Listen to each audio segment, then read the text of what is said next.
Je la salue. Effectivement, le Royaume-Uni se joint à l'élan qui a été créé par la France pour la reconnaissance de l'État de Palestine, avec ces décisions capitales qui ont été annoncées par la France et le Royaume-Uni, avec les efforts conjugués de toute la communauté internationale rassemblée ici à New York.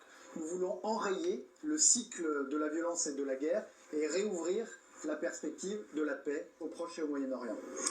Les États-Unis, eux, ils ne participent pas à cette conférence qui a lieu en ce moment à New York. Ils dénoncent, concernant votre initiative de prôner une solution à deux États, ils dénoncent une initiative improductive, inopportune, qui s'apparente à un coup de publicité. Donald Trump a lui aussi estimé que la déclaration un peu plus tôt, jeudi dernier, d'Emmanuel Macron n'a pas beaucoup de poids. Qu'est-ce que vous leur répondez ? D'abord, nous soutenons les efforts menés par les États-Unis aujourd'hui dans la région pour aboutir au cessez-le-feu immédiat, à la libération de tous les otages du Hamas et à l'accès sans entrave de l'aide humanitaire. Mais pour obtenir un cessez-le-feu, encore faut-il pouvoir dessiner les contours de l'après-guerre et l'horizon politique qui s'ensuit. C'est l'objectif de cette conférence des Nations Unies que la France préside avec l'Arabie Saoudite.